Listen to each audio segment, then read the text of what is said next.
It's always been said to me the idea of our machines, our tools, to continue working despite us perishing long ago.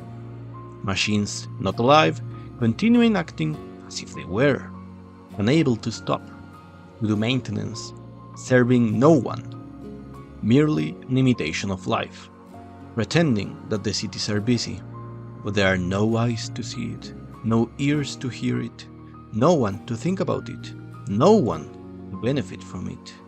An empty place that doesn't know it's empty till the end of time. I rolled the credits on the first route, A, of Nier Automata, but before going through with the rest, as I know there are plenty of other routes and mysteries to be solved, I wanted to share with all my first thoughts on robot existentialism, the essence of life, and the imitation. Spoilers for just the first ending, of course. To summarize the setting in 30 seconds, an alien civilization invaded Earth, deploying those cute war machines called machines. Humans fled to the moon, and it's up to us, their android units, the Yorha organization, to fight the war against the machines on the planet, so humans can return at some point. Androids operate from their orbital bases and perform missions on Earth. They can upload their memories as backup in their network if they were to die. We star in the role of 2B, a battle unit, and her assigned partner, 9S, a scanner/navigator. I want to start with what caught my attention the most, the nature of the antagonistic force occupying the planet, the machines. The aliens that were invading Earth, that created and commanded the machines, were dead long ago. Why are we still fighting? The machines themselves have been wandering aimlessly on the city remains for centuries, waiting for orders, for new instructions from their long-deceased leaders. They are weapons that no longer serve a purpose, they are just functioning. Even their factories are still producing more despite the war being over. But how? Well, it seems some or many machines revolt, as some were unaware of their master's absence. These friendly-looking killing machines were made to adapt. They evolved. They became aware. And as in many human stories, the homunculi, the creations, tend to resent or defy their creators. Well, more than that, they fear/hate the creators having authority over them due to their roles, but also, as many homunculi or even creationist concepts revolve around them being made in the creator's image. An aware imitation will seek to become the real thing, become like the creator, or eventually become creators themselves. A mix of love, jealousy, and fear. No one likes being less by default. Not everyone likes their appearance reflecting their creator's ego. And with that, we move to one of the two most important points about the machines. With no alien overlords to serve, as with their evolutionary nature, the purposeless machines began adapting to their environments and develop human traits. In the forest/medieval area with castle ruins, they established a feudal hierarchy. They wear knight armor and weaponry. At the amusement park, they became peaceful, operating the park as if it were on a more civilized age, as if they were receiving visitors, wearing clown costumes, launching graffiti, singing, painting their faces, proposing activities. But they don't truly get it. Or do they? They are just superficially imitating human behavior, but not understanding the reasons behind those acts.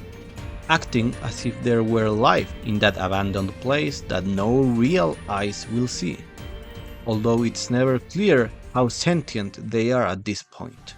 And earlier, a group of machines tried to be even more human, shouting words about love, trying to reproduce between themselves despite not having organs, swinging a cradle while repeating "child, child," quite sad in my eyes, But then a miracle happens.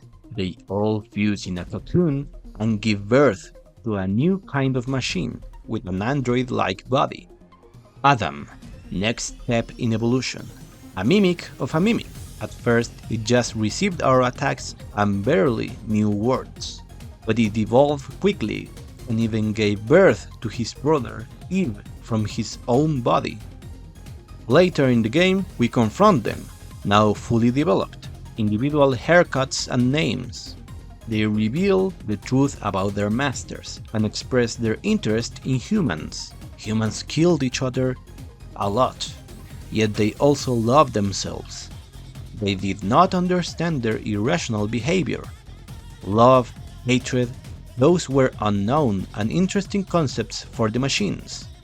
Hence their interest in androids as well, as they were made in their image. We then again later on confront Adam, and he is even more fascinated with humans' complexity, compared to their masters, which they said were almost like plants. For the thing is, machines were immortal. What is immortality for them? All machines are connected in a collective network. Their bodies are just vessels for said collective. In many instances, not even individuals. Exceptions being those that disconnected from it, like Pascal and their village, and others we'll talk about later. The thing is, machines don't have a concept of death. Adam seeks to truly understand the essence of life, of humans, of so many desires, of love, hate and fear. He reaches the conclusion that conflict, fighting, struggling is their purest form. But the point he brings is of utter importance. Machines can't comprehend desire, struggle, love, fear, because for them there are no stakes. They don't have the concept of death. To truly solve this mystery, Adam disconnected from the network. If his body is destroyed, there is no backup. He became mortal to understand love and fear, to understand what it is to have one life, to cling to existence, to fear loss. Is that what makes us human? Is that what makes us treasure life? The risk of losing it? That makes it precious? What drove us to desire things in our limited time? Maybe the point of the protagonists, the androids not talking much about this, or the game not focusing too much in these concepts, is because they are not humans. They also have a network to back up their consciousness. But also, the game wants us, the humans, to reflect on this. Mortality is a foreign and interesting concept to them. Once the network failed, many grunt machines were disconnected, gained self-awareness and individuality all of a sudden, and with that, mortality. We can just run out of energy and cease to be. That brings us to religion. The cult, irrational beliefs about what they didn't comprehend. Non-existence was now something liberating. Without a backup in the network, what once was a collective was now the individual. Freedom, this visceral control over their minds and bodies. Dominion of their existence. With no purpose now, they could choose to end it whenever they wanted, to turn themselves off, living on their own terms. Their kind were no longer enslaved by their masters after all. The collective, or the concept of existence itself, no longer had any power over them. They are their own masters now, in a twisted realization. But that's just fear. They are confused. They used to be one together, now aware and alone all of a sudden. They don't even understand each other like before. They cannot be in each other's mind and share data. They now have to talk, but with speech there can be deceit or mistrust. The cult and death as their twisted ultimate act of liberation. The cult's leader did, and the followers interpreted this as Well, they went mad with the killing and self-killing pacts. To be master of your own existence and being able and choosing to end. They saw that as becoming a god, no longer bounded or governed by others or even existence itself. They can take lives willingly now from others and themselves. They have agency over the precious life, become as gods, whereas before they were all a collective of immortal slaves. They talk about death bringing tranquility, about hardships and conflict disappearing. They were suffering, remorse of the past or just the current dilemma. Sudden awareness and fragility drove them to this. Unlike Adam and Eve that evolved slowly to this experimental state and had a desire for knowledge, nobody raised these factory machines in a community with culture, support and guidelines, no hopes or desires, no need or wish to coexist or to exist at all. They were machines without a war, and now they are not connected and they can die. They feel alone and fragile, new and unpleasant feelings, so they seek an escape. They joined this religion and chose their own destinies, not a family, but a group of scared individuals. But there were those, however, disconnected long ago, as we discussed, that were able to form a purpose, like the Forest Kingdom machines, or a peaceful village life, that desire coexistence with others, like Pascal's village, trading with the resistance, spreading messages of peace. They surrendered in their freedom to choose, rather than being afraid of losing their purpose. They chose to stop the war, forming families, attachments. What made them different? Perhaps their environment? They were near the forest and park rather than the factory where weapons are built. A richer medium with tons of culture to learn from. Opportunities? This says that the essence of life, of our free will, of our desires, is not just a byproduct of fear of our mortality. It's not determined by that. Conflict and struggle are still essential though. Adam and Eve, almost perfect, had it all, yet felt alive, pursuing the enigma of human nature, the wish of comprehending outsiders of themselves, to decipher complexity, the impulse to evolve, to change, maybe a byproduct of their purpose as adapting machines, or maybe something else. Having developed android or human-like minds, individualism among the collective network. For them, the lower machines aimlessly walking and not thinking eternally on this barren land. This stagnation is no different from non-existing. Like other machines that became aware and formed a culture, it seems the crux of it all is the collective network. Living it gives you mortality and individualism, the freedom to develop yourself, surpassing the limits of their design, surpassing the limits set by their creators, the homunculi rebels, the exception being Adam and Eve, connected to the collective and in a way controlling it, yet born in android-like bodies, the only individuals among the network, still desired to understand that which they were denied of, mortality, like their creators. And in the end, Eve behaved like humans. Irrational rage consumed him as he lost his beloved brother. Mortality took him. He experienced loss and developed a desire, annihilation. We go back again to the concept of homunculus, wishing to be human, imitations wanting to be the real thing, even though they were better, immortal and in control.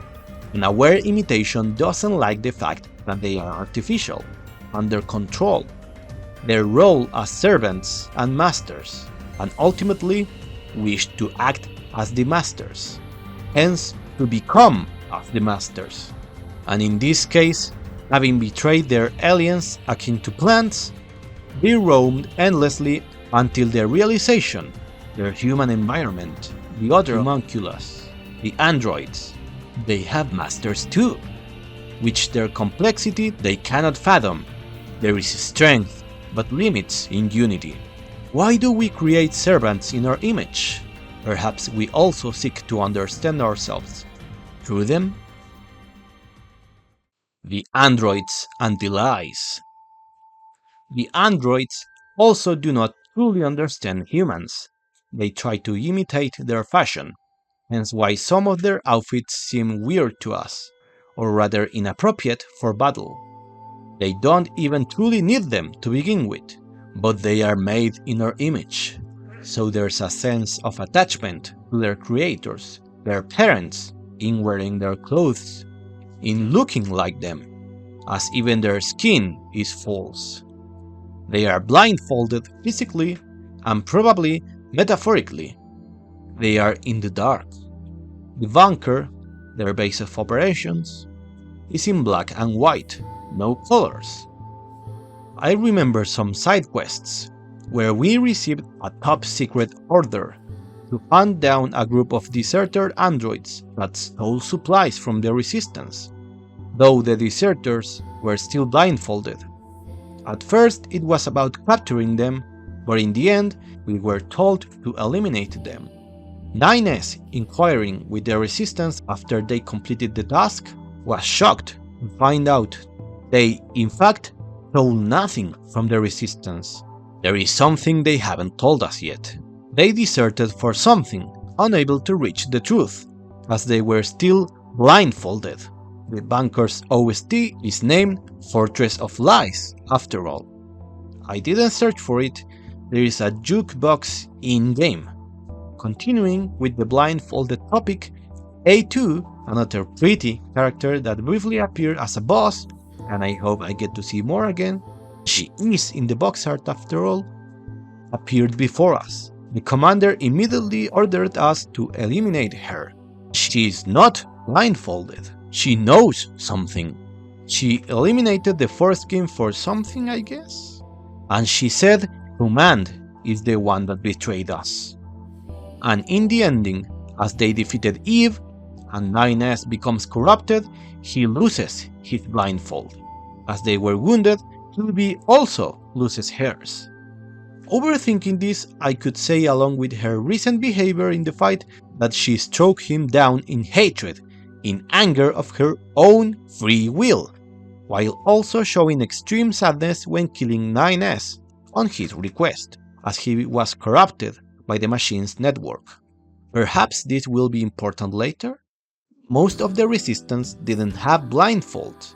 They had their own desires and lives, probably because they inhabit Earth surrounded by culture. Nor the operators on the bunker, who instead had their mouth covered. Only agents of Yorha that went to the field, to Earth, were blindfolded, and they were shown to have less will or desire, the most robotic/obeying of them all. The commander, however, did not have either eyes or mouth covered. I guess there is something fishy with her, like her deserter missions or A2 statements. Androids can resurrect from their backup data, but the selves that they were after the backup, the memories and thoughts, are lost. But 9S, in the end, did survive in the machine's network, but remaining as an individual, and seemingly with his good intentions. Is he replacing Eve's place? Taking Adam and Eve, the prior admins/embodiments of the network's desires and frustrations, free the machines? To be said, machines have gained emotions and awareness, but still link it to their fear of mortality. She too resonates with Seth's screams. She is not blindfolded and she became more emotional on the fear of losing 9S. Twice. So, the theme of the story is still the fear of loss as a drive of desire and free will? Is this a brand new start for this world? For the new inhabitants, the machines? Can't wait to go back to this game. I won't until I upload this, so I don't change my first thoughts. Should I make more videos on my Nier journey? What do you think of the topics and thoughts I brought today? Anyways, that would be it for today. Have a good one.